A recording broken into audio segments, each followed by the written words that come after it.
highly likely that you know a child that is being sexually abused or has been sexually abused. In 90 to 95% of sexual abuse cases, the child and the family knows the abuser. 1 in 4 girls are sexually abused by the age of 18. 70 to 80% of adults who were sexually abused as a child report excessive drug and alcohol use. People who abuse children look and act just like everyone else. Those who sexually abuse children are drawn to settings where they can gain easy access to children, such as sports leagues, faith centers, clubs, and schools.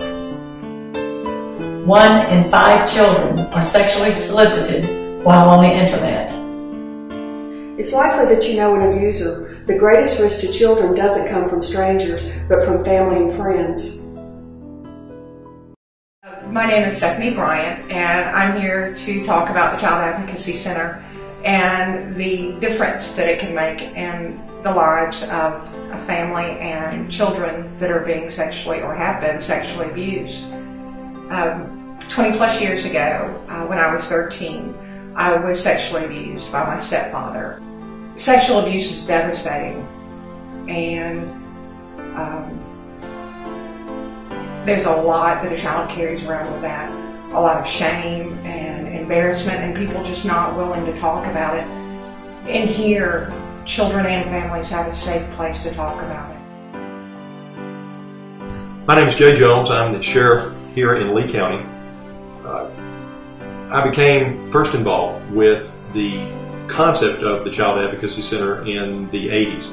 At the time I was working as an investigator with the Sheriff's Office, and we deal with, as you might imagine, all different types of victims. The victim is a huge element, and in my opinion, one of the critical element in what we do in regard to crimes that occur. Especially the situation involving young children. And I say that simply because of the fact that they're the least able to fend for themselves. And in that regard, I think it is incumbent on all of us to ensure that their interests are seen to. I'm District Attorney Robbie Treese, and I'm here to tell you a little bit about the impact that the Child Advocacy Center has on the work that we do at the Lee County DA's office. I cannot stress enough the importance of having the CAC, not only the physical facility, but also the people that are there, as a resource for us as prosecutors in order to make sure that we put the worst offenders exactly where they need to be.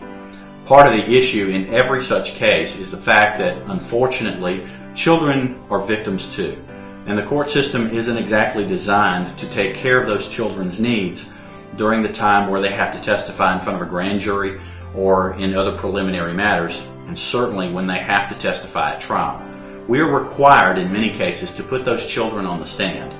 And without the Child Advocacy Center, we wouldn't be able to be nearly as successful as we are in helping the children get through the very difficult process that is our criminal justice system. When children are sexually abused, they need answers, and they need direction and guidance and honesty, and they need to redevelop a sense of trust for the people around them, and that can only be done by communication and by taking away the shame. And I support the Child Advocacy Center in doing that. I wish that that when Child Protective Services had been involved in my own abuse case, that they had known, and I know that they wish they had known as well, what we know now. And things could have been different when I was 13, 14, 15 through counseling and through my parents having counseling. And we didn't have that. It didn't work out that way. The situation that existed years ago in regard to child victims was just not a favorable one at all, and in regard to the investigation, because we would basically put a child victim in a situation through our investigation that they had been told by their abuser that was going to happen. For instance, they would be told, if you tell anyone, you're going to end up at the police station. The police will come and get you. And we would conduct an investigation, and of course, where were we conducting investigations? At the sheriff's office and at the police department. And to the child, this was especially traumatic because they were seeing the threat made to them come true. Unintended, of course, but nonetheless, it hampered our ability to do an efficient investigation for obvious reasons.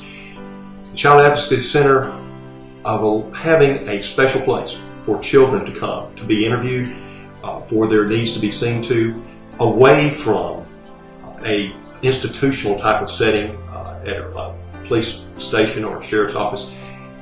Certainly, that was a much, much better way to handle things, and I certainly believe that it is the only way to do an effective and efficient investigation, and also look out for that child's needs. That of course being the most important part. Traumatic events have a different impact on different people in different ways. No particular individual, be it a child or an adult, will react the same way to trauma. Those are situations that the Child Advocacy Center excels in recognizing and making sure that they educate not only the prosecutors and the judges, but the public about what it is that constitutes child abuse and what the reactions can be. They can be as varied as people are varied.